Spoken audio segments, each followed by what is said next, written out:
Okay,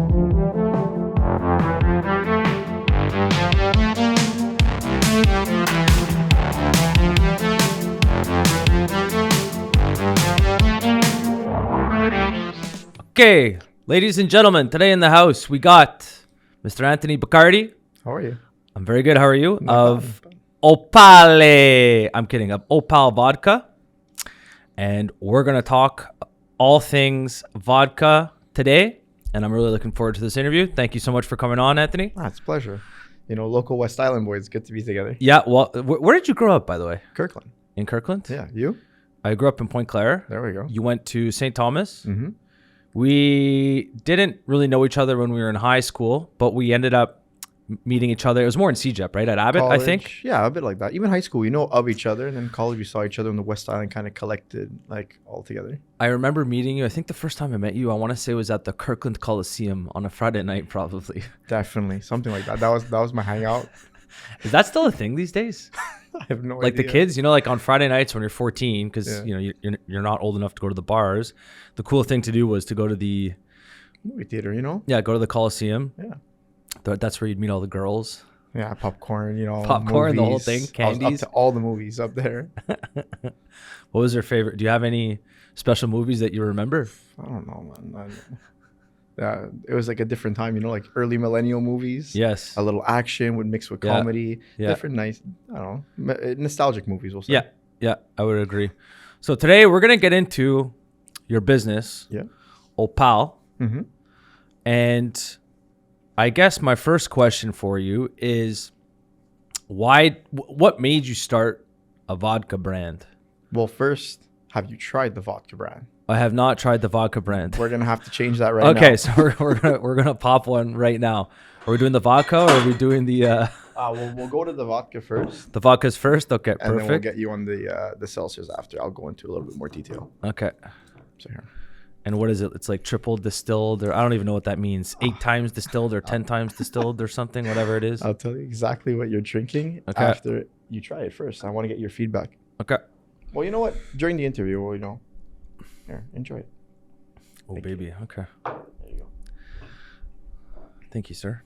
No problem. It smells like vodka.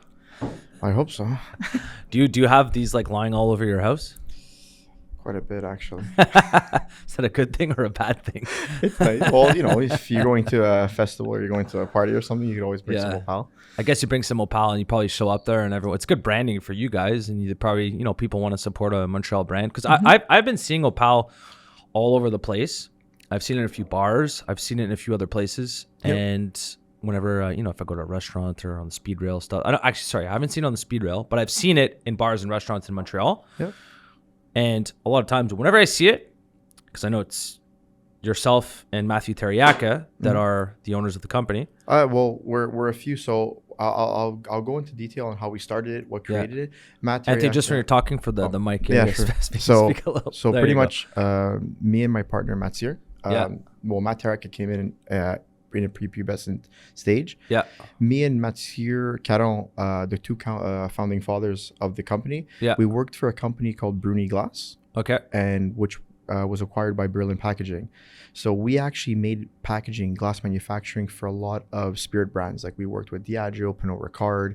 I took care of a lot of the East Coast. He took care of Ontario and Quebec. Mm-hmm. So we knew the back end of a lot of these big brands, what they were doing, how they were doing things. We were making the packaging from A to Z for them. So even like the packaging you're going to see here, we kind of designed it, we kind of created, we kind of put a well thought into everything that you're seeing in the packaging.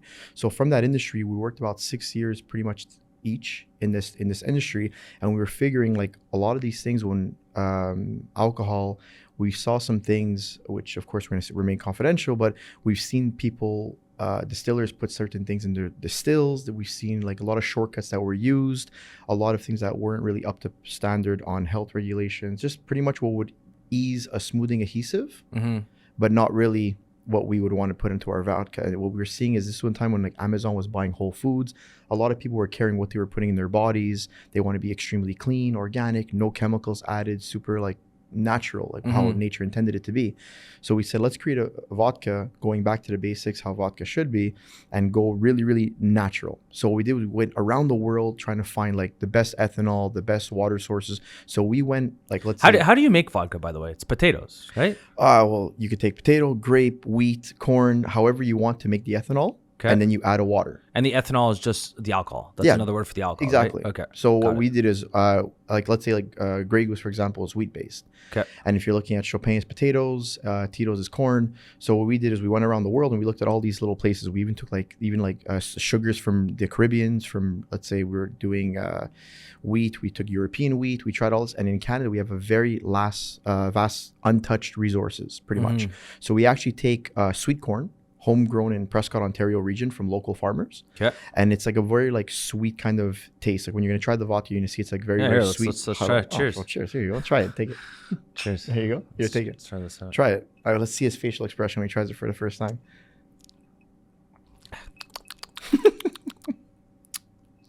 What do you think? It's good. Thank you. Smooth. Very smooth. I hope so. Very smooth. Yeah. Thank you. Very nice. Thank you for bringing this. I enjoy it.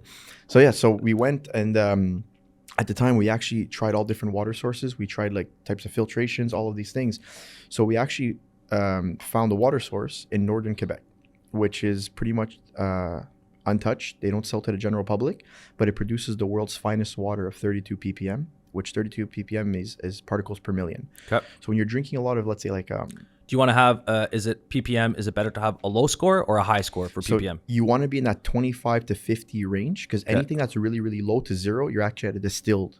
You distilled every mineral out. Got it. So it's not really good for your kidneys, as your kidneys trying to like produce certain minerals that your body needs. Yeah. So if you're drinking distilled water, your body's extracting those minerals to kind of compensate for the water. If you drink too much, your body's trying to compress these minerals. So a nice sweet spot that you really want to be in is 25 to around 50. Okay. This water source is natural. What would be like Naya or Fiji water or something? I know Esca is very good water. Like they're still from Quebec. They do about 88. ppm. 88 ppm. And then if you're looking at Evian, I think they're around 180 or 300 something. So they're pretty high in the mineral content. Got it. So what we're doing is we found this water source, and the water is like very frail. The way I could explain it is that water is a life source. It's pretty much on a life substance. So when you extract it, it could die relatively quickly the more pure it is. Okay.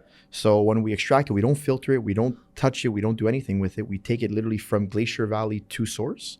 So it's like untouched by human hands. So it's like Glacier Valley to bottle, and you're the first person to touch it. So like how nature intended, no chemicals added. The problem with this water is once it's extracted, it dies within 48, 72 hours. So we have to keep it below. The minerals die. Like the water starts getting bacterial growth because it's very frail. Got it. So we have to get it into a still and dilute it with ethanol to stabilize it within 48 to 72 hours, or it starts rotting. And we have to keep it below 4 degrees Celsius. Like if you're looking at your fridge, the reason why you have 4 degrees in your fridge is to make sure there's no bacteria growth. So we keep. I should probably change my fridge because I think mine's at 5. Put it to 4. Put it to 4. Okay, cool. Good to know. So we do that, and we take this water source, which the way I could explain it is like a 20,000-year-old Mother Nature filtration system. It filters through quartz and silica, and it produces 32 ppm. And it's kind of like, you ever been to Mexico, those cenotes underwater?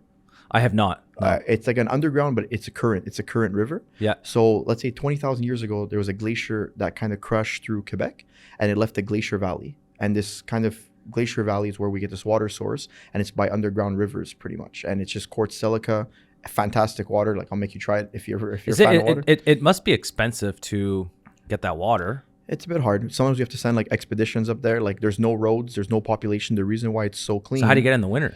Snowmobiles. We have to go up with a tanker, let's say totes. We go up, we extract it from underground, and we get this water source. Like I have a video I could show you after. It's like we'll go up with snowmobiles up there.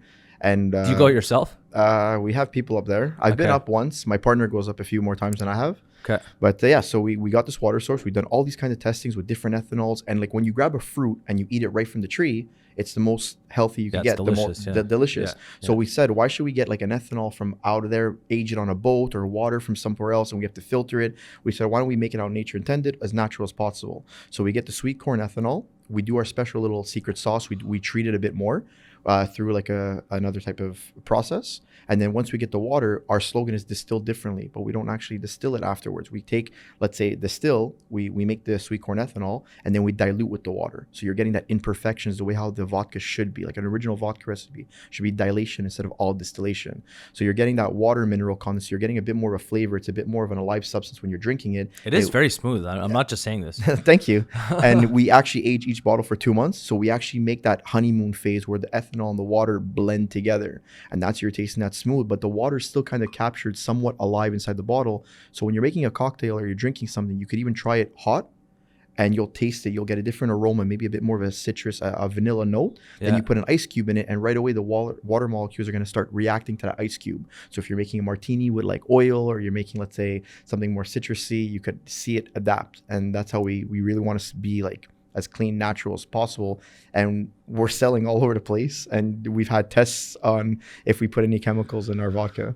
Did you pass the tests? Yeah, or else we wouldn't be selling them. Flying colors. Yeah. So what we did with our packaging when we created the product was we take a big do you want to get a camera shot for Joey? Where does he point the logo? Oh, here. So here, Joey's just gonna double check. We got to get the money shot for Aupale. Oh, look. We're good? Yeah. So what happened was we took the first vodka bottle ever created. Yeah. Which was here, hold on, give me a second. I'm gonna put it even closer to the camera. Hold on. What? I feel like I'm going to smash the microphone every time I'm talking. No. Go like this. Oh, okay. Here, let me make sure we're focused. It's a money shot. Well, thank you. There you go. There we good? Yeah. Aupale. What a gentleman. Right? Aupale? Yeah, that's it. You're saying it properly. Not Aupale. Well, that's how the British say it. Whatever makes you want to say it. So it's however you drink it, you say it. Canadian glacier water. Yep. Yeah. So pretty much we took the first kind of silhouette of the first vodka bottle ever created, which was like the first recipe that vodka was with dilation. Yeah. And what we did was we laser scanned our glacier valley where we get it in the north.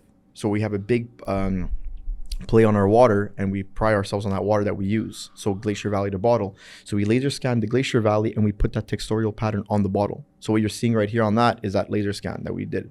So we actually tapered the original vodka bottle. We laser scanned the Glacier Valley, and it tells a story where it filters under aurora borealis skies. So where you go up far north, where we get the water source in northern Quebec, you see aurora borealis at night. So it kind of tells you a story. It's also functional for a grip. It also works in, like, let's say hospitality industries. If you put a light underneath, it actually emits aurora borealis with the textorial pattern. And then that's hence the name Aupale Vodka, is where we find it is under aurora borealis skies. And when we created the company was in October, which is the opal gemstone. So we play on words of the opal gemstone and aurora borealis, and then you hence our logo. It says an Aupale vodka in a little stone. It's our little precious gemstone that we give to the world, pretty much. How long have you guys been in business for now? It's been coming up on. We're going to be on our 5th year anniversary this October. 5th year anniversary. Yep. Nice. How many employees are you guys now? Are we talking contract workers, or are we talking on the I guess well, we can get into all of this because I think a lot of times, I know a lot of companies, they'll outsource the distilling process, for example. It's all over the place. A lot of industries are like that. So let's just say directly that work for Aupale. So I guess the sales and service people. So directly we're 4 people. There's 4 people nice on lean and mean. We got to be as lean as possible. Yeah, of course. And then for, let's say, contract, we have, I think we're at 37 right now. And most vodka brands, most alcohol brands, I'm pretty sure do the same thing. So for example, you'll have the people that work in-house in office. So they'll do the sales, the service, the marketing, all that kind of stuff. And then when it comes to actually, we'll call making the alcoholic beverage, they'll usually outsource it to companies that already have the distilling factory and stuff like that. Is that correct? Yeah. We're a bit more hands-on. Yeah. But just explain the process. How does... So pretty much you'll have, let's say, your grain, which either could be like corn, wheat, potatoes, grapes, however you want to do it. You put in a still, you ferment it, and there's usually a head and a tail in the still. So you want to cut anywhere between 10 to 30%. We usually like to cut 30 and 30. So 30 from the head and 30 from the tail. So we want to keep off 40%, which is very, very clean. Then we do another process on top of it. So some people will either buy it. They could buy, let's say, 90 of the body, 60 of the body, however you want to purchase the ethanol based, and then you could either use that directly because it will be like filtered, it will be ready to use, but we do an extra process of, let's say, a type of filtration, a certain amount of hours. We want to get it to a certain like touch, texture, and feel. Yeah. And then the water we don't touch. So usually people will distill everything together. So there's different ways on how you want to do it. So it's a very, it sounds like it's a very technical process. It's kind of like, well, it's kind of like chemistry a little bit. Yeah. Like you got to be careful of temperature changes. So let's say your ethanol is at like, an ethanol weighs lighter than water, and it heats up faster. So when you're actually putting water with the ethanol, you see the heat of the liquid actually begin to rise because you're creating a chemical reaction. So the ethanol will start kind of counterbalancing with the water, and you're seeing something. That's why we let it rest for that 2-month process, because you're going to see it change like day over day or week over week. And around that 6 to 8 week mark, we realize that it's ready to bottle. Did you take chemistry in high school? Well, I think we had to, but was it my specialty? No. I never took chemistry in high school. I had the chance. You had to, no? Wasn't it like no, not in my school. So basically, when you got to grade 10, by the time we got to grade 10, after grade 9 and then grade 10 came, they gave you the option. They go, do you want to go into sciences? Everyone had to take math, but they'd go, okay, do you want to go into sciences? You can take science and chemistry. Chemistry and biology. I don't even remember, but chemistry was definitely there. Yeah. Or you can take this and take these random classes. So I ended up taking Spanish and art. Hey, Spanish is good. It's important language. I can still speak a little bit of Spanish. We're selling in Mexico and Spain, man. It's a big market. Interesting. So where are you selling right now? So currently we started in the SAQ. Yeah, homegrown from here. We're actually made on the island of Montreal. Okay. So we have the SAQ. We are expanding to West Coast. We're going to be doing Vancouver, British Columbia, Alberta, Saskatchewan. Yeah. LCBO. And does each province have to be, so we got the, not to go into too much details, we have the SAQ in Quebec, LCBO. Does each province have their store, I guess you could say, the alcohol store and stuff, like, because it's LCBO in Ontario, it's a monopoly. You have SAQ in Quebec, it's a monopoly. I'm not saying it's a bad thing, it's just the way it works. Of course. And then you have in British Columbia, is it the same thing? You have to sell to like one store? British Columbia, you have the BC Liquor Board. Okay. But then they have some stores that are government run, and they have some that are privatized. Interesting. Okay. And then here in Quebec and Ontario, you have the LCBO. It's just one. It's just one place. Yeah. And then let's say Alberta and Saskatchewan, they're all privatized. So they'll have like their liquor stores, and you have your own distributors, kind of stuff like that. I heard this crazy stat. The SAQ is one of the biggest buyers of alcohol. I forget what it was, but in the world, because they bulk buy. So they go to these companies to purchase whatever it is that they want to purchase, and they're making massive purchases because they have to supply all their stores 100% in Quebec, and Quebecers like their wine and they like their alcohol. So. Oh, for sure. And LCBO and SAQ are the biggest retails of alcohol pretty much on the planet. Because you have an entire population coming to them. Yeah. So you have that. Like in the United States, of course, they're 10 times our population in Canada. Yeah. But yet you have different liquor store chains. You have different private markets. So they don't monopolize that market. But they're one of our biggest customers, of course, is the SAQ because of we're in Quebec, and if you want to sell alcohol, you got to go to the SAQ. Yeah. Exactly. Yeah. I will give it to the SAQ, though. It's a pretty... it's a nice experience when you go in. They have the sommelier, you have the person that's kind of is everywhere. Yeah, it's like they sell quality products. We have a health regulation in Canada too. Yeah, and that also helps for export. So we're in the United States. We're selling in Texas. It's one of our biggest markets right now is Texas. Texas, okay. We're in Florida. Yeah. We're opening up. We're in New Jersey as well. We just opened up New Jersey. Okay. We're going into California and New York in 2023. Is there more regulations in the blue states versus the red states? So Florida's a red state, for example. Then you have California. Is it more difficult to get into that market? Are there more regulations, more rules, stuff like that? Or no? Not really? So what happens is you have to go through a federal level. So there's something like, they have the FDA for food regulations. The Americans have something called the TTB. And TTB? Cola. Yeah, TTB and cola, which cola is anything labels, what you're seeing on the bottle. Yeah. TTB is pretty much like Health Canada, but for the American market. Okay. So once you pass the federal level and you're approved federally, then you go into the state. So let's say each state, you'll have a different tax, you'll have a different regulation, but they're pretty much standard once you get into the federal level. So let's say it's just pretty much a different on taxation. Each state is different. Texas has one of the lower state taxes, and then California is very high. So to the general consumer that will receive the bottle or how you're going to work with your distributor, there's difference on the taxations pretty much. And it's going to be, so a bottle of Aupale is most likely going to be more expensive in California versus in Texas, right? Yeah, because the companies, You just pass the tax on to, like, you have your margins. I'm sure you need to hit. So it's like, if it's this, if you have to pay an extra tax, and that just ends up being passed on to the consumer. It's kind of just the way it works. That's how it is. Yeah. And then we also opened up, we're also in the Caribbean, like Curacao, St. Cool. Martin, Okay, yeah. Dominican Republic. They're little markets, but it's cool to be on these little islands. Yeah. And then we also opened up Mexico last week. So Okay. we're going to be Congratulations. working. Oh, thank you. It's going to be really cool. We have our official launch in Los Cabos at the Thompson Hotel to initiate our entry into the Mexican market. And then we're going to be doing the next event in Mexico City and then Cancun. So there are going to be 3 main regions that we're going to be focused on in Mexico. How do you get into these markets? Do you just pick up the phone, call a hotel in Los Cabos and say, hey, I have some vodka. Can I sell you some vodka? Yep. It's a lot of networking. Like, honestly, a lot of people will say networking is important in business. Yeah. It is key. It's crucial. Yes. The people that you know and that they know, it could expedite a process that it would take someone, let's say 3-4 years. If you know the right contact, it could take you 1 or 2 weeks. You can't be shy. You have to be able to go be available. You have to be able to sell the product. You have to be able to be likable. You have to have a nice product that they feel that they can make an ROI on their investment as well. Yep. Like, they have to see certain things. But if everything goes well, like Mexico was about 1.5 years in the process to get into, just with their regulations, we had to pass through their government as well. Even with the American market, it took us about 1 year to get everything TTB COLA approved. So there is steps to do so. So you have your, let's say, entry, you get the right person, you get the right contact, then they have to kind of help you get in federally. And then you have to start getting your distributor network and et cetera. We're doing the same thing. We made our first order for France. So now we're selling in the EU market. We're opening up Greece in 2 months.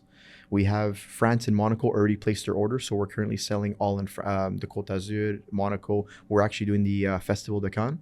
And we're also doing the Monaco Grand Prix. And we're also launching in Belgium. And so that's awesome, man. Yeah, the Monaco nice. Grand Prix. Are you going to go to the Grand Prix in Monaco? I'm going to be there for the Festival of Cannes. Okay. And then I'm going 2 days before. And the second the Grand Prix starts in Monaco, I'm flying back here. Ah, no. Yeah, so I'm But the missing Cannes Festival. When is the Cannes Festival? It's like a week before the Grand Prix, I think, in Monaco. May 16th, I think, to the 24th or 26th. It's on my bucket list. I'd like to go to one of those two. Go to either the Cannes Festival or go to the Monaco Grand Prix. Do both. I've been to Monaco when I was younger. We went on this hockey team all over France. Cheers, you don't drink fast enough. Cheers. There you go. Yeah. It's yeah, I went to Monaco. How old was I? I think I was 17. Everything was too expensive. I just walked around the city. I didn't go in anywhere, but very, very, very pretty city. Very nice. I mean, it's very nice. Yeah. And the weather is great. South of France is gorgeous. I'm going to check it out. I mean, France is a beautiful. We did the whole tour. My hockey coach at the time. Yeah. This is when we were at Loyola in Sec 5, so in grade 11. And my hockey coach at the time, I forget exactly. I think he was like a hockey player, professional hockey player in France. Anyways, he lived in France for a couple of years back when he was younger. Yeah. And so he knew his way around the country. So we literally went there on a bus. We did the tour. We were there for 2 weeks. We went to Paris. We went all around the country. We went to the south of France. We went to the Alps. We went to what a beautiful country France is. And I'll tell you how I like it. I'm going there in about a month. Yeah. But yeah. So yes, and then the next one is Spain. So we're doing Spain, Belgium, okay. all of these countries opened up. And what about Italy? Because you're Italian. Italy is a different market. We're going to see how it goes. Yeah. I'm doing Greece, France. We're actually looking at Germany as well. Spain, Belgium, England, and Italy is still on the list of people to contact. Do you speak Italian? Yeah, sometimes. Yeah, sometimes. I speak a dialect. Okay. Your parents speak Italian, I'm guessing? Yeah. Okay. As an Italian citizen and Canadian citizen to do stuff. Where are your parents from? Are they from like St. Leonard or RDP? Or? Saint Michel originally. Saint Michel, okay. But in Italy, my mom is from a town in Lazio called Frosinone. It's like maybe about 45 kilometers from Rome. Okay. And my dad's from Campobasso, a town called Casacalende. Campobasso. Yeah, there you go. Yeah. Says it with such passion. Yeah. Campobasso. That's it. Oh, the Italians. And those are the markets that we're in. Like you said, it's just a lot of knocking on the doors. There's trial and errors. Like right now, we shipped our first few pallets to Vietnam to do a testing. Yep. And Vietnam, it took about 1.5 years just to get through regulations with their government and all of that stuff. I guess when it comes to alcohol, most governments are probably pretty strict on the tests you need to pass to get into the market. Yeah. And there's one thing that we are in Canada. We have Health Canada. Yeah. So our regulations are very strict over here. So going into an international market, if you're from Canada and you're health approved over here, it opens the door to a lot of countries because they actually recognize our health justifications. So that probably speeds up the process to get into different countries. Mm-hmm. So do some countries do they even bother doing tests on your product, or They say they do. I don't usually necessarily get the reports, but let's say for Vietnam, for example, they said our testing was phenomenal. I never saw the reports, but the thing is that we always claim about the water source. Yeah. And in Canada, we have like a lot of water. You turn on the faucet, you drink water. We're very blessed to have something that kind of stuff. Yeah. But let's say you're looking at, let's say, the Asian market, or even like the Middle East, where water is very scarce. Mm-hmm. So when you're telling them 32 ppm Canadian glacier fed water, it's a big thing for them to try it. It's not generally sold to the public. It's something that we take for granted.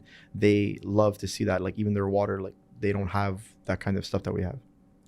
What who handles the sales in your office? Like, who's the guy? Is it all four of you that are knocking on doors, basically trying to network, get into these new markets? Are you the sales specialist, or I take care of more of the sales arm of the company? Okay. So my partner Mathieu and me, we kind of do everything hand in hand together. Okay. So Mathieu does a lot of the marketing. He's doing legal backends. He helps with sales. I take care of sales. But pretty much we're on the phone about an hour to 2 hours a day to make sure that we're both aligned on certain things. Well, not even just between you guys. Okay, just sorry. On process, like, what do we have to do? Like marketing, are we doing something? What's going on for this? So we're pretty much on the phone. He's like he became like a part of the family, you know? So we talk 2-3 hours a day. Okay. We have like work days, or like 1 or 2 days a week we're going to work together. Yeah. And then we just hired an executive assistant. So she's going to be our like right hand. She'll help us a lot, and it's going to alleviate some stuff so we could go back on a macro perspective. Because in business, there's a big thing between macro and micro. And the micro issues are going to be pulling you every day. But you always have to worry about the macro perspectives, because you have to see what the bigger picture is, your next like year, 2-3 year plan. And if you're always boggled down with micro, you still need that to run your day to day. But you always need to get a perspective on a bird's eye view, what's happening to your company. And I would agree with that. That's something that's very important. And there's a lot of owners, business owners, operators that kind of have trouble letting go a little bit, kind of just delegating. Because I agree, you do need to step back, look at the bigger picture, and go. The day-to-day operationally, of course, it's very important as well. You need to be able to operate and pull the trigger and do things properly. But sometimes you need to sit back and go, okay, so this is going well over here. What are we going to do next? What's our strategy over the next 3 months? What's our strategy over the next year? What's our strategy over the next 2 years? I never like to go 5 years because I feel it's too far away, but definitely like the year. I always go, okay, I want to accomplish this, the big things. I want this, I want this, I want this. What are your goals like to accomplish this year? Is it just like, I guess, getting into new markets? Do you have specific sales targets in terms of, okay, I want X revenue? Are you comfortable discussing the revenue that you guys have? I mean, you don't have to if you don't want to, but we let's just say we launched during a pandemic, which we didn't foresee. Yeah. So on a hospitality standpoint, it wasn't the best time to launch. In international travel, wasn't the best time to launch. Yeah. But we still launched the company, and we've seen 60% growth year over year for the past 3.5 years. Nice, congrats. So we're growing, and of course, we still want to hit those. We still want to hit those numbers over year. Of course, as you get bigger and bigger, those numbers are kind of going to get smaller. Hitting 60% is quite high. Yeah. But we are having a target right now. We do want to do about a 50% growth for 2023. Okay. And we want to open up about 3 new markets.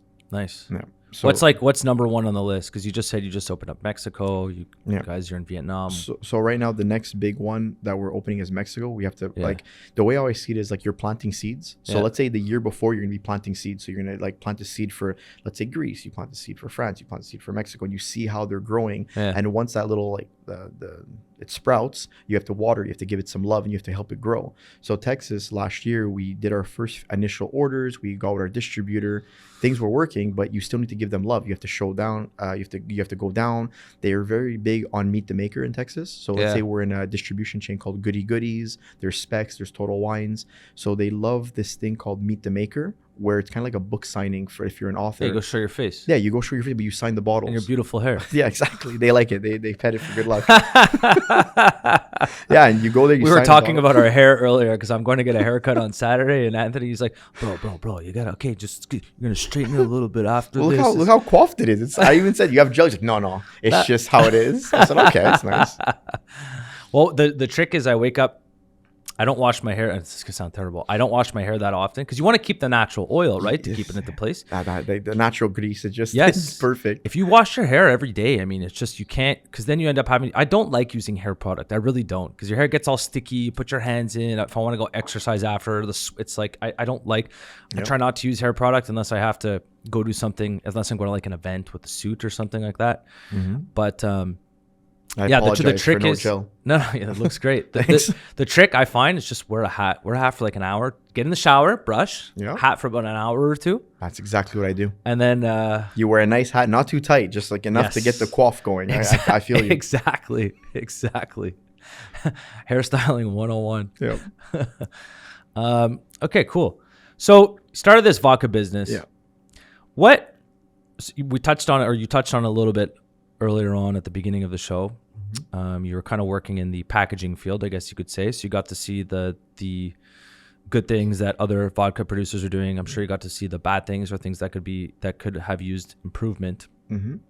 What made you want to get into a market like this, where it's so? Here, I got some stats here actually. Where it's a very vodka. Well, most industries are, but vodka is a very competitive Yep. industry in terms of brands, You right? So are 100% and just like so here, let's just go through. So here I got leading brands of vodka in the United States. This is in 2021 from Statista.com. Yeah. Pretty reliable website. The number one, guess what the most popular, you probably know this, most popular brand in the US for vodka. Premium or regular? Vodka. For the United States, it would have to be either Tito's or Smirnoff. Damn, you know your vodka. Tito's number one. There we go. Smirnoff number two. There we go. Yeah. Then we got a couple other. We got New Amsterdam. I don't know who that is. Svedka, Absolute, Kettle One, Pinnacle, Burnett's, Sky, Grey Goose. So the most one here. So it's in volume sales. So it's 11. Is this in millions?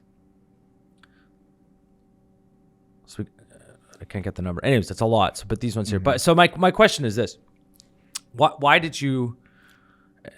It's a very saturated market. I'm sure it's very difficult to penetrate into these markets. What made you want to? I mean, these are established brands. They've been around for a long time. I'm sure they have operationally. They have economies of scale. They're efficient. They can probably produce a bottle. Cost per unit is going to be less expensive than you guys. Why did you want to go up against these guys? Well, we looked at it, and it's pretty much like any business. You're always going to have your barriers of entry. You're always going to have some competitors. The vodka space, if you look at on a global scale, vodka is the most consumed spirit in the world. Like there's little rises that you'll get these spikes. Tequila is a big hot commodity right now. Yeah. I see in the United States a rum increase right now, a decline in tequila, but vodka is always the number one spirit being consumed because it's the base of a lot of cocktails. It's easy to drink. It's light, lower calorie count, etc.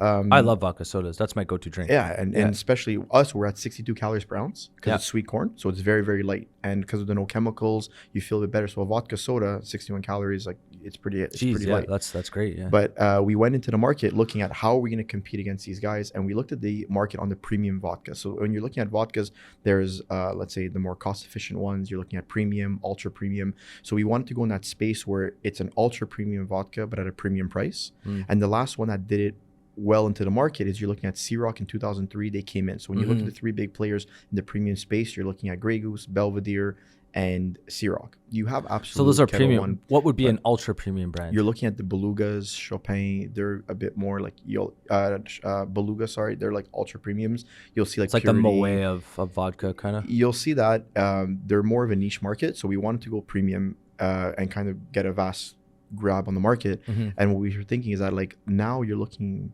at a lot of people have been drinking these products for X amount of years. You're saying their heritage, they've been there for a while. So we're saying what could speak to a younger generation and grab and cultivate them. So when you're looking at a younger demographic and you're looking at something, even our packaging, we kind of looked at Tesla, how Elon entered the automotive industry. Very competitive, you know, very hard. People have been there for years. IPs have been there, and he kind of came in by giving a message in less is extremely more. He wanted to show like, you know, better for the environment, you know, better for you, more trendy, and make it cool at the same time. Cool, because if it's not cool, it won't sell. Yeah. So we wanted to create a 360 kind of vodka where we're giving less is extremely more, full transparency. We're not putting chemicals. Our packaging is lead-free glass, biodegradable tin from Spain. Like this is actually real Spanish mineral. Like if you want to feel it.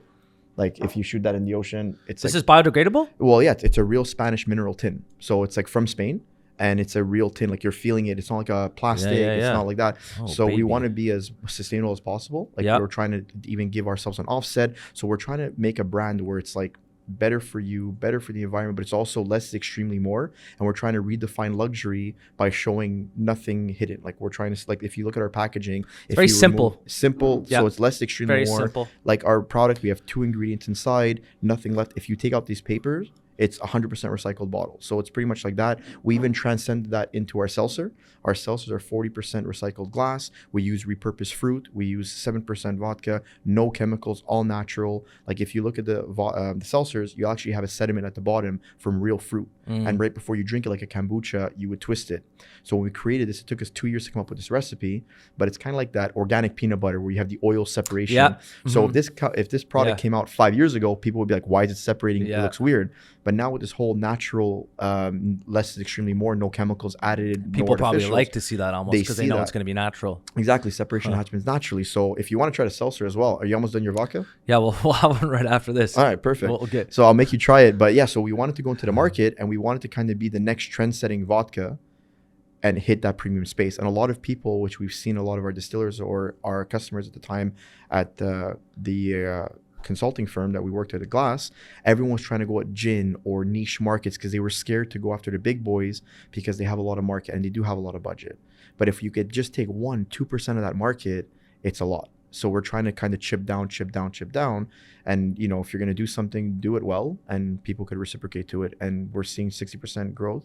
People like the product. They try it. They get used to it. Like we were saying, like I was telling before, when we went to Europe, we were in Greece. And a Greek owner of these diamond hotels drank the vodka. So I said, what do you think? He's like, I love it. But in 3 hours, talk to me again. And I'm going to tell you how I like the vodka. If there's any chemicals inside, I'm going to feel it. I said, okay. 3 hours later, we went Get for like dinner. a headache or something, or He feels like a reaction. He gets a bit of a heartburn, a bit of a headache, a bit tired. So we met him at dinner and he looked at me with his translator. He didn't speak English. Okay. And he gave me thumbs up. He said, my head is perfect. We even went to go see some people in Spain and they put it on their wrists and they were kind of like rubbing to see if there was any sugar content. And I said, there's nothing inside. So we've seen a lot of these different tests on the vodka. And of course we have like our testing over here, the SAQ, they random test the vodka to see if there's anything that's added. So yeah, that's awesome. hopefully. I wrote down a question here. So it's so here, I'm going to read it out to you. If your vodka brand was a person, how would you describe its personality? Would it be the life of the party? Or more of like a wallflower? Would it be bold and adventurous or reserved and refined? And most importantly, would you want to hang out with it on a Friday night? Like what's the personality of Aupale? Definitely you want to hang out with him or her. you definitely Thursday wanna hang night or out a Friday night? every night of the week. Every night of the week? With moderation. Oh, baby. With With moderation. Okay. Yeah. But as a person, it depends because we want to redefine luxury in a sense where we want to kind of express that time is the ultimate luxury now. And most people, that whole way of seeing luxury, let's say 20 years ago, we see it changing. Like some people on vacation back in the day, they always wanted to go to a certain location. Whether it's like the Eiffel Tower, they have a certain specific thing of luxury or a carrot to make them feel they accomplish certain things. But now anything could be a certain type of luxury where, let's say you get a promotion, have an Aupale, something happened, have an Aupale. It's kind of something where whatever you redefine as luxury, whatever you define as happiness, like you're seeing more and more people going to these exotic places that they're paying $6,000-7,000 a night to be remote. They don't want cell phone reception. There's certain things. So in a party setting, I don't really see where it would be. It's more how you see it. Like how I would envision, let's say an Aupale party would be, let's say a very nice type of place by a nice, like a beach or something like that. And you have people from all around. You have an artist, you have a painter, you have an athlete, and they could all get along together by their passion, in a sense where, let's say you're passionate about something, their passion could speak volume, and let's say happiness could go a long way if both people are passionate about something. So a person that could represent it, I have no idea. Like if you had to pick one, who would be the perfect celebrity spokesperson? man, I would love Elon Musk to be on it. Yeah, Elon Musk. Because he's full transparent. That's how we are. Even if we have to pick like an actor. What about a George Clooney? George Clooney's already Casamigos, so he's taken. He's spoken for. He's already. but like a Brad Pitt or George Clooney, Brad fantastic. Pitt. They got good charisma. They're very humble. They do good work. Stuff What like is that. Brad Pitt? He does. I think he quit drinking, but he does the marketing. He's the brand spokesperson for Nespresso. That's Clooney as well. He does. It's both of them? He does Elonghi. It's a competitor to Nespresso. Okay, that's what it is. So he does that, and Clooney does Nespresso. Like, I feel when I think of Aupale coming from, I've seen the brand before, but when I think of it, I think of a vodka that could be featured on like an Ocean's 11, Ocean's 12, like a movie like that, where they'd be drinking something like that. Excellent. I couldn't agree with you more. We were in the movie. But, and that, to correct me if I'm wrong, that's what you're going for. Yeah, we're looking for like even like anyone that appreciates full transparency, quality. Like I'm a strong believer in actions speak louder than words. So we'll never shy away from a contest. We'll never blind tasting test. We put a lot of thought into our products, even the seltzer. And when you try it, like, I don't know if you like it. I hope you do. No, I do. But it speaks volumes. So we're not shy. I'm 30 seconds away from trying one of those seltzers. Oh, well, let's get you right now. Here you go. Okay, here. Try it. We're gonna go grab one of these seltzies. So try it. I like the opener. It's terrible. Just be careful with don't rip your hand off. Why? What happened? I know I've done that before. Oh, okay, you're better at it than I am. Here. There we go. So here, if you can see the sediment, try it. Here. Thank you. Okay, so we got the pamplemousse, which in English means grapefruit. Vodka seltzer, 7%, 250 milliliters. Let's try this out. Right from the bottle, exactly.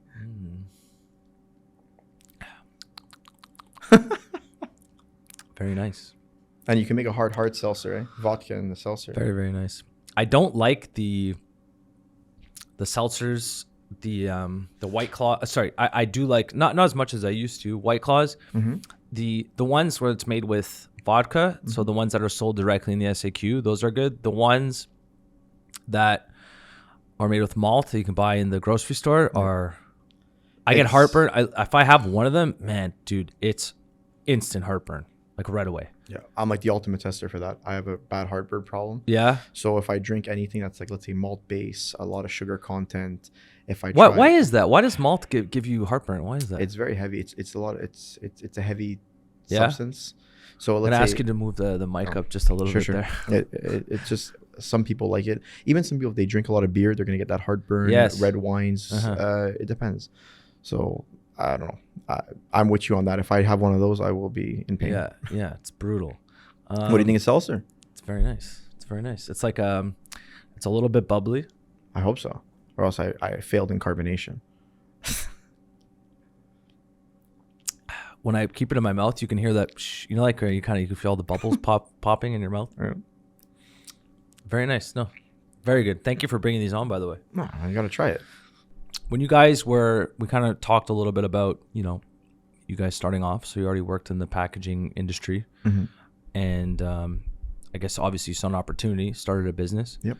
What was it like starting the business? So once you actually decided, okay, between you and Mathieu, so is it just you and Mathieu who are the owners of the company? So me and Mathieu were the creators. We started the company. We started the ideas and all of that stuff. And then, of course, you need to go into a first round of funding. Yeah. And you get your angel money and all that stuff. This is great. Okay. So did you have, who funded? Did you get angel investors? Yeah, of course. BDC? That's where we have, like, let's say Matt Teriaka, his family, and a group of people all came together, and we got our first initial fundings. Got it. And then that carried us into our first phase. So when we created the company, we looked at a 5-year plan, and we have phase 1, phase 2, and phase 3. Okay. In for the first 5-year plan, and we had 3 rounds of investment during those plans. So phase 1 was, let's say, a prepubescent going into childhood, pretty much. How much did you raise in each of the phases? Oh, we can't talk, we don't talk about evaluations, but we had enough, and we calculated our budget pretty well. Yeah. So what we did was we had, let's say, phase 1, which was design the bottle, create the bottle, MOQs, mold buildings, tests, R&D, and all that stuff. Yeah. Phase 2 was planting seeds and what we have to do, and then phase 3 is growth. So now we have that 3rd round to create wherever we launched our market, and then now that this is coming to an end on our 5-year, we have another 5-year plan for the bigger picture, and that's what we're Did you have different investors for each round? Yes. Okay, cool. So basically you got and how much of your equity did you have to dilute? I can't say it all, but we're still majority on that sense. We'll talk about it. No, it's because it's kind of the same thing. So the reason I asked that question is just for it's like people see me, they think that I own all of KBD Insurance, and that's not the case at all. You always need a certain type of backing. And you know what's fun is Yeah. that it's also when you have let's say when we open up the shareholders agreement and we get Yeah. new funding, Yeah. what we want to do is we also want to get like strategic partners involved. How could they help Yeah. us in business? What kind of knowledge do they have? Their network, and you're getting some people on the board. So when you're discussing meetings and how we're going to move going forward, Yeah. you know, it's good to spitball some ideas. You get some stuff, and let's say someone's like, "Hey, I have a contact over here," and it kind of helps grow the business. So getting capital as your company gets bigger and bigger and bigger, finding capital becomes a bit easier. But you want to find Yeah. a strategic partner that's going to help Yeah. grow the business with Like you. one of the partnership between Prime and Logan Paul and KSI Mhm. is absolutely genius in my opinion. So a lot of people think that Logan Paul and KSI are the ones that started Prime. That's not the case. So Prime already existed. Do you know what Prime is? Yeah. So Prime Energy, it's basically like a competitor of Gatorade, I guess you can say. It's a sports drink. Now they Now there's sponsor BioSteel too. They're all these new Yeah, guys. but I mean, just genius from I don't even know who the founder of Prime is. I just know Logan Paul and KSI. But they went up to them and basically said, "Hey, we'll give you some points in the company. I don't know what that number is, but we'll give you some equity in the company. And you guys have such a big platform that I think it's going to be beneficial." They had like $200 million sales in their first year. Well, that's what they're claiming, at least. I think it's still a privately held company. But I mean, it's believable. I see Prime everywhere. I was in Fairview the other day. I saw Prime in the windows for a couple places right next to the SAQ. Saw Prime there.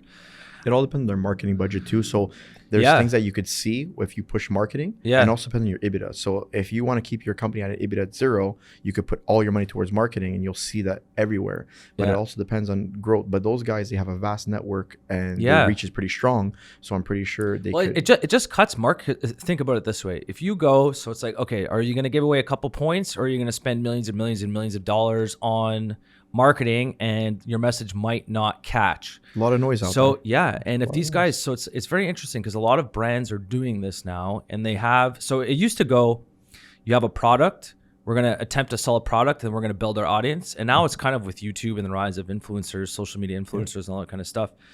UCG content, all that stuff. Yeah, but it's gone to the reverse. So these brands are coming up to people that already have an audience, and they're saying, "Hey, I have a product or I have a service. Go sell it to your audience, your existing audience already. We'll pay you X amount to be a spokesperson, or in the case of Logan Paul and KSI, we'll give you equity in the business." So for these guys, they're walking around going, "Hey, drink Prime, drink Prime, drink Prime." They probably, between the two of them, I bet you, if I had to guess, I bet you it's like 5 points each.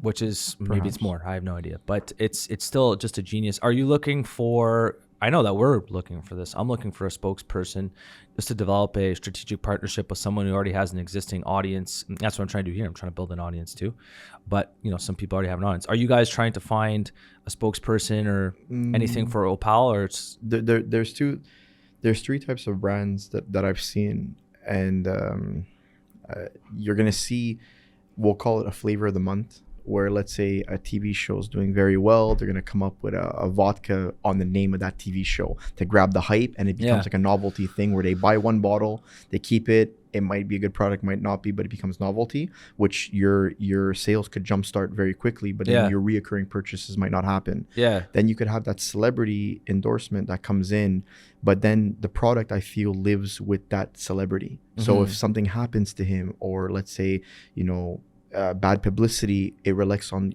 your brand. That's the risk. It's a risk with that. So you jumpstart your sales with his or her market. But then if something happens to them, then all of a sudden something could happen to your brand. And you're seeing it more and more. I kind of call it more like it's not the best term, but like a pump and dump kind of thing, where you're using their network to kind of go fast. To get in. And then if something happens, or if they sell to a conglomerate, then all of a sudden they don't care about the brand anymore, and they have to take it on themselves. So it could work. And I feel like George Clooney did a fantastic job with Casamigos. How much did he leave with that? I heard like $500 million or something. 500 million. I know it sold for $1 billion, but that was something. Even Ryan Reynolds did extremely well at aviation. But then you have all these celebrities that are coming out with their brand, like The Rock. Do you know The Rock's tequila's name? Exactly my point. Everyone. I was gonna say Casamigos, but I'm gonna go. No, I don't know now. But everyone's like, I think about The Rock. Yeah, everyone's like, did you try The Rock's tequila? And I was like, do you know the name of the tequila? And it was like, it's The Rock's tequila. It's The Rock's tequila. And I'm like, yeah, it's called Terramana, but people just know it as that. So if something happens to him, it'd be hilarious if they just changed the name to The Rock's tequila. I feel so bad. I promise this guy. You want to try one? Go ahead. Yeah. Joey, you're allowed. Here. So yeah, here. Oh, here It's only 2 PM, but might as well. Here, take one. I promised them. So yeah. So for a celebrity, it depends. I love to do, of course, the company has to get a bit bigger. Yeah. I love how like Rolex is a heritage brand and stuff, but I love how they have different celebrities for different campaigns. Like for their deep ocean, like the really deep dive, they got like James Cameron. He was very explorative on the oceans, and I love how the brand could last on its own, but you could synergize on different campaigns. So I'd love to have different campaigns for different like influential people, but to actually have like us the brand become that person, I want to have kind of a standalone brand where it could last the test of time. Like there's some things that you could make money very quickly, but I'd rather build a stronger foundation. Did you get it? He got it. Yeah, he didn't cut himself. I was watching him. I can hear him like in the background. Yeah. Trying to open the now bottle. we can enjoy it. We'll make you a hard seltzer with the vodka and the seltzers together. We'll increase it to 20%. Yeah? What's that? Here, I want to try that. Yeah, so here you go. Here, put some seltzer in your cup. I'm going to be drunk at the end of this. Oh, it's okay. That's what happens. Here, I told you, bro. I have squash after this. Yeah, so look, I got a match. So there you go. So you got your vodka, put a bit of seltzer. Okay. And then you're going to have So I pour the seltzer in here? Yeah, because it's 7% base already. Okay. The vodka's 40%. I think I gave you about an ounce and a half. Okay. With that, you look at about 20% ready to drink, we'll call it. All right, we're going to do taste test number 3. Yeah, there you go. You like it? Oh, all right, he's giving me thumbs up. So now that you have a few of those, you're gonna be on a good level. It's nice and light. Thank you, man. It's light, not too sweet. Yeah. Very good. Very, very, very good. Seriously. We'll call it the hard seltzer. Yeah, that's the hard. I like that. Yeah. The hard seltzer. Very But nice. yeah, coming back to your question,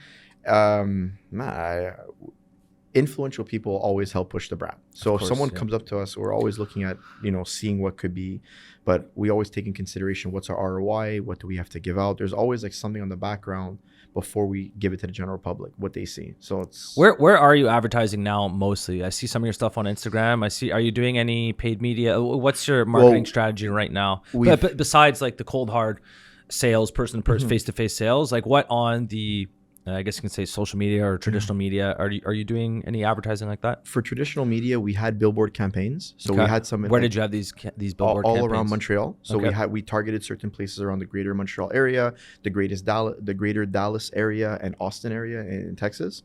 We're looking at something in Mexico for, let's say, billboards near like little local liquor stores that are selling us. But in terms of, let's say, ads, there's like the Instagram ads, you're doing certain things like that. But what we see as the best ROI is, let's say, events, UGC, like user generated content that we give to, let's say, influencers for them to try. And do you do that? Yeah, we do. We will give some stuff like little packages here and there for them to try, for them to enjoy, little gift baskets and all that stuff. Do you, because this is something that I'm looking to do, like I just mentioned a couple of minutes ago, I'm looking to kind of get into, I guess we'll just call it influencer marketing. Do you pay these people? Because the reason why I don't really hide it's because like it's going to be, it's like, hey, I'm in a paid partnership with this, and especially on Instagram now, they have to declare, hey, by the way, so for example, if someone's advertising on behalf of KBD, they're going to say paid partnership with KBD Insurance. Of course, I'm paying this person. Do you do any of those relationships? On a sense of pay, there's always, when we say the word like pay, there could be like gift or giveaways or product giving. Pay like an actual like dollar amount up front, I haven't paid yet there, but there is some times that when you're going to be speaking to someone, of course they want a dollar value, so there's always up for negotiations. It has to see, does it synergize with their brand and stuff, because of course an influential person is concerned about their brand, their entity is their brand. So if it's both parties are concerned about their brand, exactly, like, so you have to kind of synergize with them, see how things could work together. And one of our biggest ROIs that we're seeing is always liquid to lips. So if we're doing tastings, if we're doing events, if we're doing let's say guerrilla style marketing where you're at a restaurant or a nightclub and you give a bottle for people to try, liquid to lips seems to be doing extremely well. So we're doing a lot of tastings in the United States and Mexico, events here and there. So the best return on investment that we see is when people actually try the product, especially in social medias.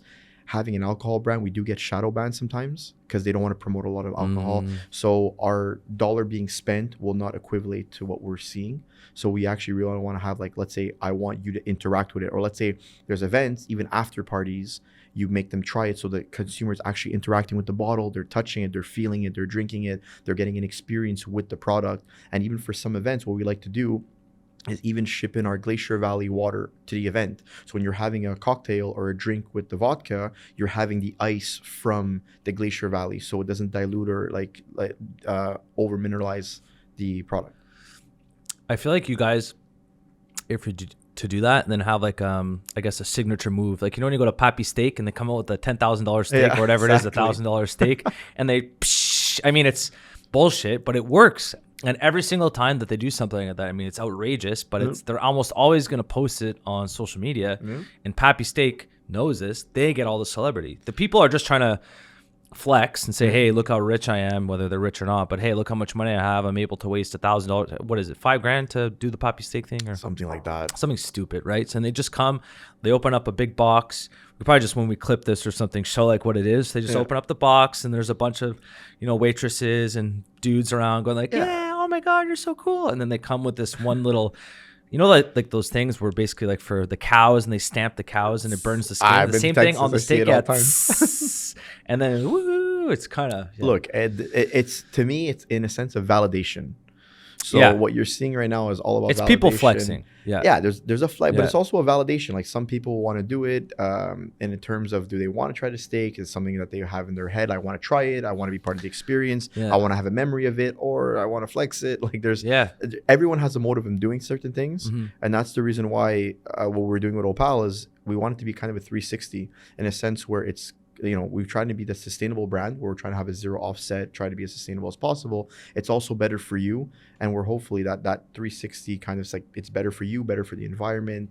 Look at me, I'm flexing it in a certain way, but not in a bottle popping way. If you want to do it, you do it like that, more in a cocktail. You want to try it, you want to make it a mixologist. We need those people, those trendsetters that will take it and want to show people that, oh, try this new vodka brand that I tried, or something like that. I have a question. Is there something... Well, I've had questions this whole day. It's okay. That's why Is there something in the water at St. Thomas? Because you got Aupale, so St. Thomas High School, for those from Montreal. And then you got, my old pal, he's been on the podcast before as well. And we got Zach Makovich, who has their St. Woods brand, who's also, it's a vodka. Yeah, so it's like you guys have known each other for a long time. You went to the same high school, the same year as well. Exactly. So is there a third person who has a vodka brand that came from St. Thomas, or it's just you two guys? I don't know. Well, Matt Teriyaki was also St. Matt Thomas. Yeah, exactly. But he's associated with Aupale. Yeah. I don't know who else is that, but I know Zach. Yeah, Zach's doing. I see. Well, his clubs, everyone. St. Woods is a household brand. So honestly, good for him. When I see him, I like to see him around town. So it's nice. He's very good at branding himself. He has a very good intuition when it comes to knowing what people want. For those types of things. Exactly. And I tip my hat off to him. He's good at that. Yeah, no, he's a super nice guy. Whose vodka's better, yours or his? Can't say that.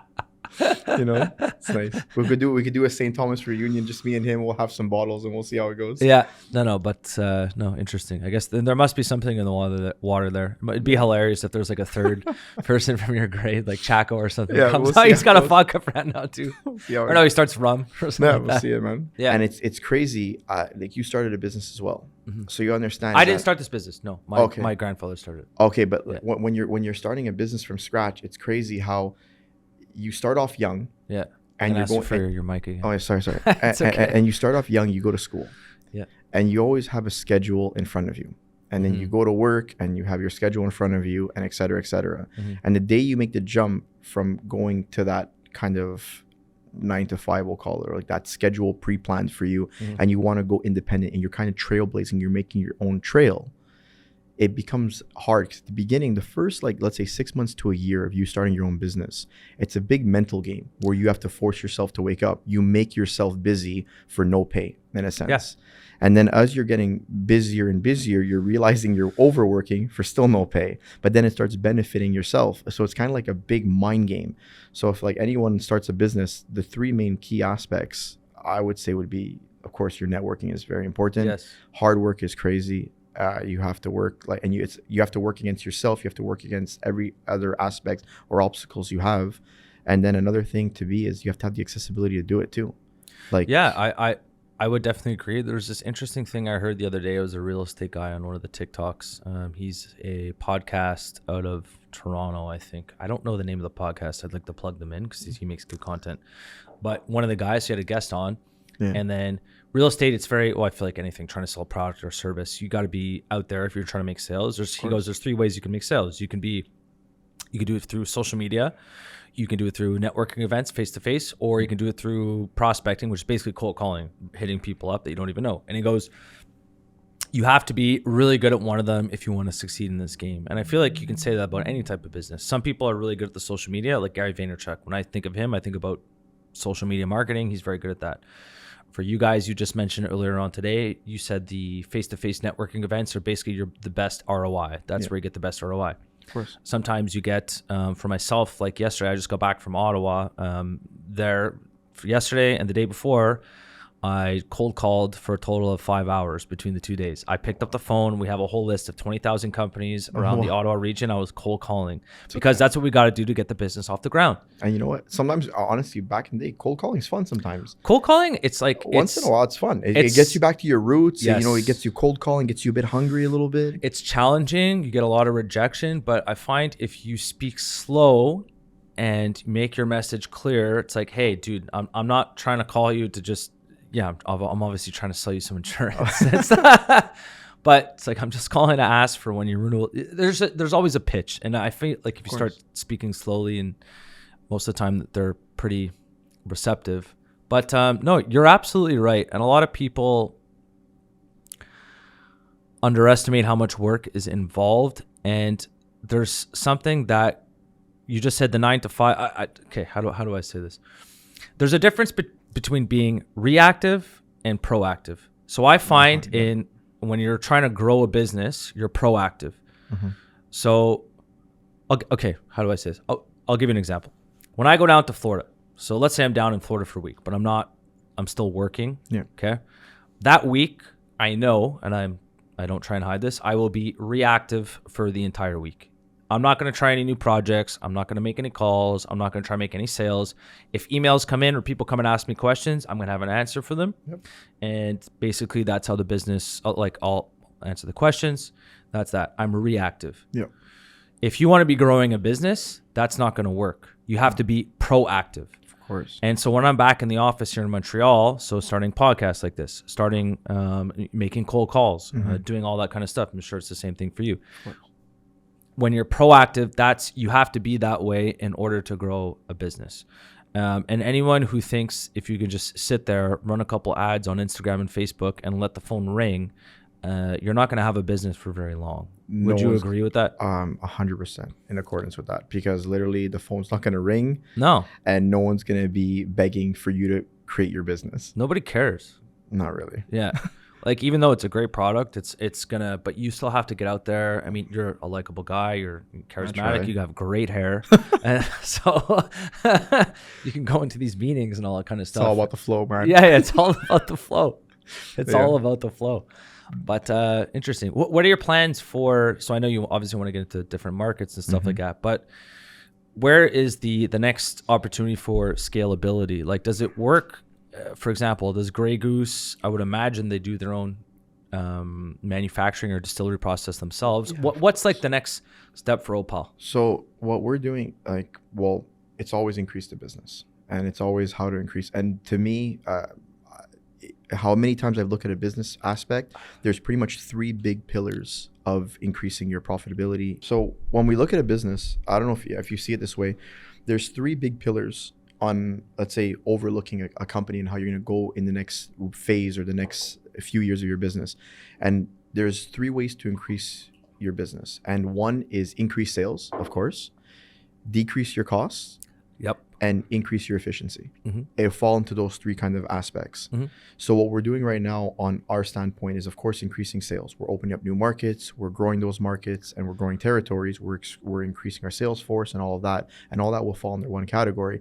But we're also doing something on the back end where we want to reduce costs, increase our efficiency, try to get that cost, like you were saying, like let's say like Grey Goose or these big companies, well, Grey Goose is Boccardi, and let's say you have like Diageo and Pernod Ricard, those big players, they have their facilities and they're lean to a T. Like they have no fat to trim anymore. They run a very tight ship. So their operations are very tight. So if we could get our operation a bit tighter and tighter, that will increase our margins, give a bit more leeway. That's interesting. So those companies, I would imagine they share the factories that distill that manufacture the alcohol. I think because Bacardi's rum, right? Well, Bacardi started off as rum, but then Bacardi also owns Patron. They own Grey Goose. I didn't know they this. own Jägermeister. Like they're a big company.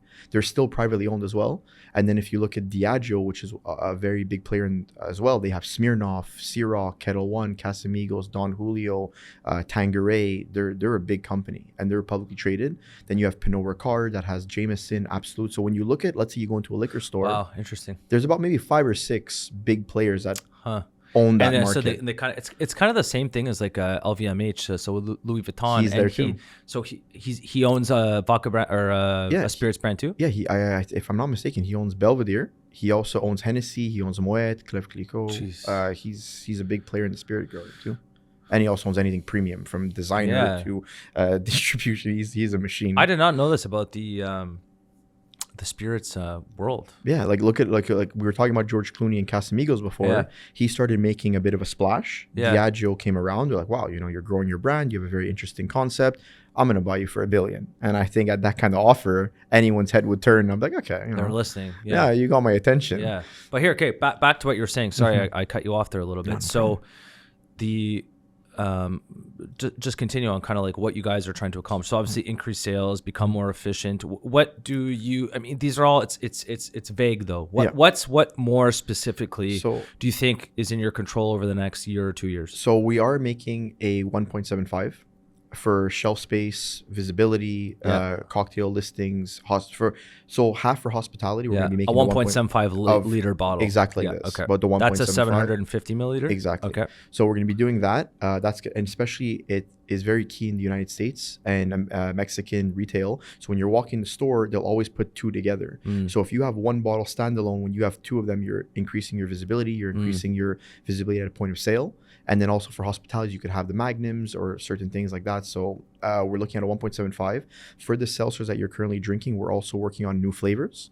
So that's going to be different flavors. And we're also working on the first ever ocean-bound plastic seltzer bottle. So right now, we're actually recuperating plastics from around Haiti, Vietnam, the Great Lakes, the St. Lawrence River. And what we're going to be doing is we're getting all this ocean-bound plastic, and we're going to be making a 250 bottle. A limited, we want to say limited because after a while, hopefully there's no ocean bound that we could grab. And we're going to be making a 5% vodka based seltzer out of the ocean bound plastic. And we're going to be one of the first people to do it. We're actually doing it right now. We're going to still keep the glass bottles for our premium 7%, just with different flavors, a 1.75. So that's going to give us different SKUs, which we could push in the current market. So that's going to be increasing our sales. So we're looking at that 50% increase. And then with our growth in business, we're looking at reducing our costs as well. So that will give us an increased margin to make us more aggressive in the market. And how are you going to reduce your costs? The second you hit a certain threshold in production, manufacturing, you become a bigger player. And the bigger you are, you could buy more. And the more you buy, the less of a reduction cost you get. How much do you have to give the distilling process, where I keep saying manufacturing process, but the distilling process for you guys, so you outsource that to a third-party company. Am I correct? Well, right now we have different facilities that we do it in, but they're not owned by Aupale. No. We try to be as lean. We don't own the brick and mortar. I get that, yeah. But we own all the IPs, trademarks, and I guess even our recipes patentable, all of that. And I guess the bigger the order, so if you're going to go up to a distilling or manufacturing company or distilling company, if you say, like $1 million order versus a $5 million order, the cost per unit on a $5 million order is going to be less than lower. Got it. And that's how you get your economies of scale. Yeah, exactly. And then the more markets you're in, the more sales that you're making, you're able to drive that. So basically, your sales are going up, but your margins on the product itself increase because you're able to make those bigger orders. And then with that increase in margin, you could put more towards marketing, influential, liquid to lips, guerrilla marketing, however you want to do it. And that grows more of a hype. You get a snowball effect. So pretty much the hardest thing is you get that push, right? But once you get that snowball effect going, you see what's working, you see what keeps going, and you just see that snowball increase. Do you think because you guys are trying to, this just popped in my head, because you guys are trying to, make a splash, pun intended. Vodka splash. Yeah. You're trying to make a splash. You just said you're trying to make the 1.75 liter, 1.75 liters. So it's like bigger, easier for branding. But I'm going to say this, maybe you thought about this, maybe you haven't. From the first time when I look at this, the bottle or just the brand in itself, and there's nothing wrong with this. It's actually quite popular these days. It's I would call it minimalistic. It's not big, it's not flashy, it's nothing like that. But the fact that it's minimalistic, trying to come into a market, does that work against you? You know what I'm saying? Does that make I sense? understand the question, and it's true because when we came into the picture before anything, we can't consider, let's say, Tito's vodka because it's still like that, like best bang for your buck. Like they're very like simple too as well. When you go into the premium space and you're looking at Chopin, Belvedere, Ciroc, Grey Goose, they have a certain style. And especially if you look at the Chopin bottle, the Belvedere bottle, the Grey Goose bottle, they're very all similar in that style, and they decorate it a lot. Yes. So we could have went that route and made it very like a certain flash. We could have made like a shine Aurora Borealis kind of textorial. But then what we were thinking is that we want to show to people less is extremely more. We want to be full transparent. We want to be honest with people. We want to show like what's ever inside. We have nothing to hide. So we went very minimalistic. We saw what a lot of these organic food companies are doing. If you look at a peanut butter company that's organic and people are looking towards that like clean peanut butter, that's no additives, you're going to look at the ingredient, it says peanut butter or peanut butter, a little bit of salt. So we want to be like that kind of route. And then we look at Tesla, and if you look at Tesla compared to these other automotives, it's literally just, it looks really cool, but super, super simple.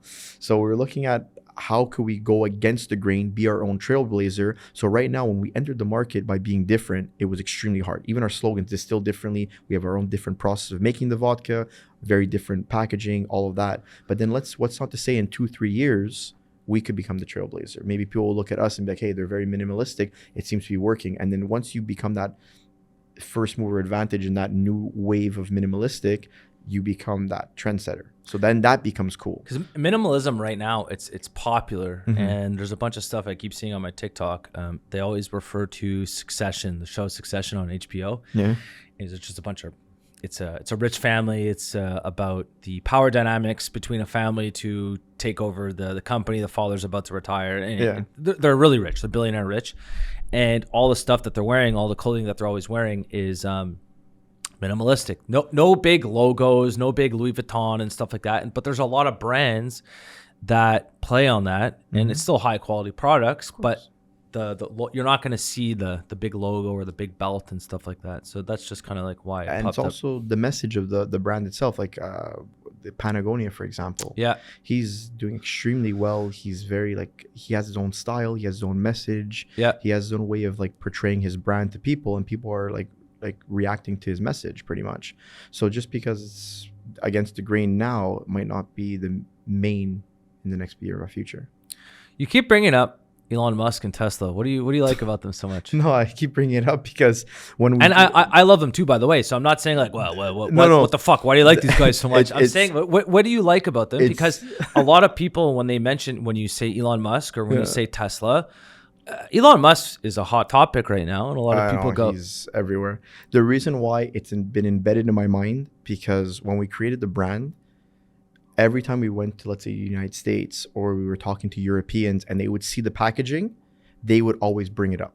They would be like, it's a very like Tesla looking bottle. Really? So I don't know why. It doesn't look like a Tesla, but they kept on saying it's very Tesla type of marketing. I don't think about that at all. Maybe if you put it this way, I don't know. Interesting. But okay, we kept on getting that feedback. So it kind of just gets embedded in my head where I get the Tesla coming back in over which is and a over huge again. compliment if I was like I think so, but we just took it like that. So it's something that just gets embedded in my head. So it doesn't have a direct correlation. It's just something that I heard over and over again, instead of comparing it to like Whole Foods or other things or like Patagonia.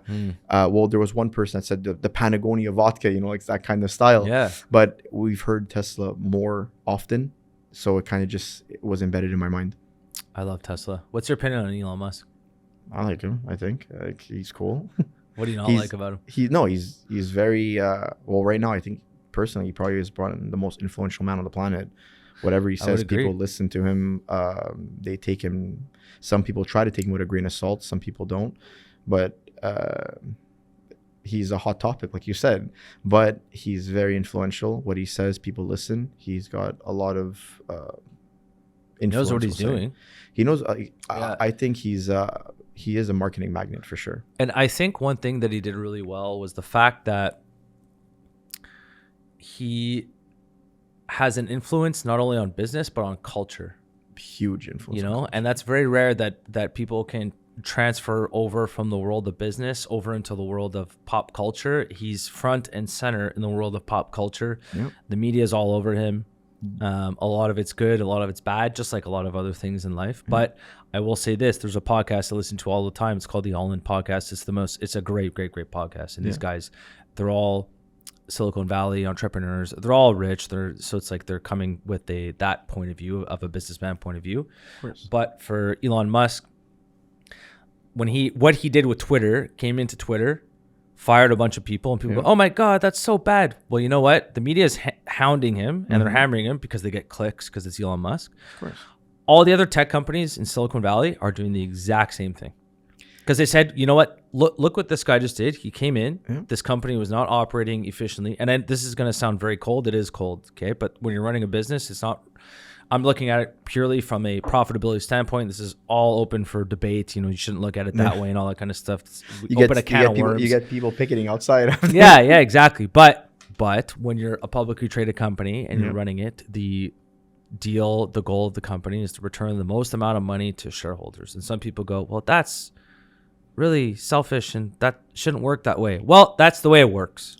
You know, it's cold. And if people don't want to, if they're going to have company A and company B, and company B is going to give you a 10% better return, you're going to put your money in company B. That's what the competition is like. This is what people don't really understand. And it's like, if they take that, if they're not getting a good return with their capital in that company, they're just going to give it to another company. So you're absolutely correct, because in a sense, where being a CEO and an owner of a company, your due diligence to your shareholders is to return a profit. Yes. So in the end, they believed in your vision, they believe in your product, they believe in you moving forward.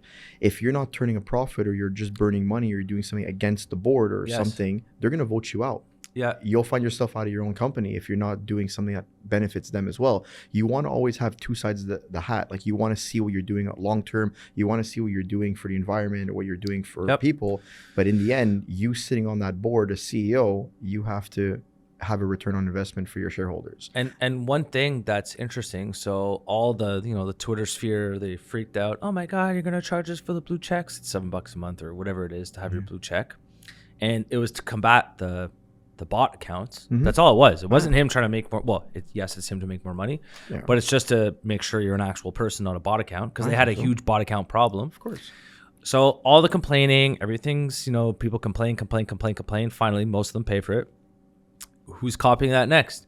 Facebook's copying. I know, I saw that. So Facebook's coming up.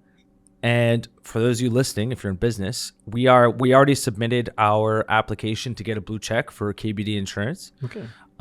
Just because of the fact that I think this is my I don't know for sure, but this is my prediction and what I think, and I recommend, if you guys are on Facebook and Instagram as well, I recommend you do it as well. But again, I'm just guessing. I think that when they're rolling something out like this, step number one on Facebook, they want you to pay for it, obviously.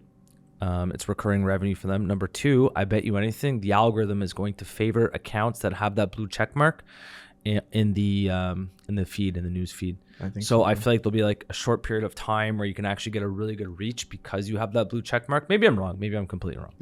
Well, look, we both know in business, money talks sometimes. Yes. So if you're paying, you might be opening up an algorithm. You might be opening up some features that they have. Because they want to reward people who are paying for that feature, blue check mark. Yeah, exactly. So, I think you're absolutely right. Yeah. And look, he was a trendsetter. I find, if we go back to the topic on Elon, when we talk about marketing, there's a few people when they go into business, like you could either satisfy a need or you could see a trend or something like that. Like Jeff Bezos for Amazon, he saw a need and he kind of satisfied that like direct to consumer kind of need. Elon's a complete opposite, where he's not really satisfying a need per se, but he's very trendy and he knows how to see a trend. So he's a very trend setting man.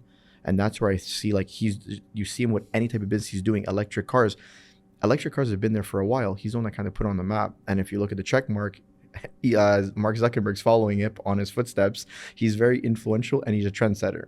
Yeah. And that's what he does best. I think that's what made him the richest man on the planet. Yeah. And he made electric cars cool. Yeah. He made it like that. Like, you know what I mean? People owning a Tesla, it's not, you can own an Audi, you can own it, but it's difficult to articulate the feeling that I get. And I'm sure it's the same for a lot of other people. When you have a Tesla, it's like, I got a Tesla. It's and it's crazy because think about it. They don't advertise, man. They don't even have dealerships. We got one, I think, in the West Island starting now. Do they actually? I think they're opening up one in Point Claire. But I mean, if you go like, am I wrong? Like, are there Tesla dealerships? I don't think there are. Yeah, they're starting. But I actually saw the big warehouse in Austin when I was traveling in Texas. Yes. That is massive. It's massive. And it's also too, like, did you hear what he said about, because he was trying to stay, he wanted to stay in California. And do you hear what he said about like all the permits he need to get? No. Okay, so he goes, I think it took a year and a half. You guys can go watch the actual Elon Musk, him say this for himself. He wanted to stay in California. Just to get the permits to build the factory was going to take him 2 years. He's like, I didn't have 2 years to wait. So he went to Texas. He goes, it took a year and a half. So basically, in other words, in the amount of time it took him to build the entire factory in Texas, had he stayed in California, he would not have even been able to start the project because it would have taken that much time just to get the permits to build the damn factory. And that's why he got his cowboy hat on and he went to Texas. That's why he went to Texas. With his cowboy hat. Yeah, man. It's like, man, it's so sad. I hate California. What a beautiful state. And they're just like ruining it with regulation. Yeah, we'll see how it goes. I'm going to be entering it. Well, we're looking at entering it in 2024. Yeah. Yeah. For you guys. Yeah. For one of our buddies that started off, they opened up a bar there and it took them quite a long time to get the permits and all that kind of stuff. Because it just stifles innovation and everything, you know? Okay. That's nice. Yeah. He's going to do well if he's on like a nice section. Yeah, exactly. So Tesla does have a... Okay, Tesla. Okay, here we go. Go ahead. They do have a dealership? Yeah. Okay, so I'm completely wrong. Sorry, guys. He's been ordering. Are there other online. Tesla dealerships? I think it's the only one in Montreal. But are there Tesla dealerships across the U.S.? In the U.S., yeah. There are, huh? Yeah. Okay, I'm completely wrong. You've been ordering the cars from online and it's been getting delivered to your house? There's not many. There's not many? Okay. But the Tesla dealerships up until recently, like 3 years ago, I don't think there were Tesla dealerships. But I don't know. Don't they self-drive themselves to your house some places? That's what I heard too. That's what I heard. I heard the Ubers now are just, they work specifically with Tesla and they just deliver your food. You don't have to pay. It's nice, man. Yeah, it is nice. All right, bro. Well, I don't really is anything else in particular. I've really enjoyed this conversation, by the way. It's been nice and smooth. I'm glad you finished the seltzer. It made me happy. Yeah. I'm glad he liked it too. Yeah.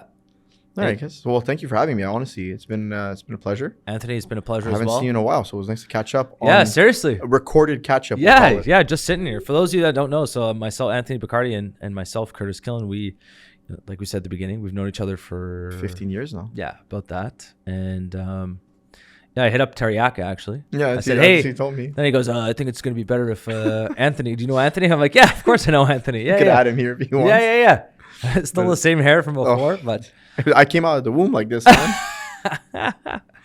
But thank you so much. So once again, it's Anthony Boccardi, Aupale Vodka, not pronounced Aupale. Aupale Vodka. We can find, if you're in Quebec, obviously you can find it in the SAQ. You can find it. What's the website? www.opalevodka.com. Opalevodka.com. Aupale Vodka. Pretty much anything Aupale Vodka, you'll find us. Yeah. And I have definitely been seeing the brand a lot more frequently around Montreal. I was actually just in Toronto not too long ago. I think I saw it in a bar in Toronto. Am I wrong, or is that possible that I saw? Possible. Yeah, I don't remember the name of the bar, but I went, oh, that's Aupale Aupale. But if you guys like the podcast, feel free. Freemium Podcast. Feel free to subscribe, like it, smash that like button, share it with a friend, and thank you once again, bro. I really appreciate you coming on. Nice to see you. Pleasure, man. Thank Cheers. you. Thanks.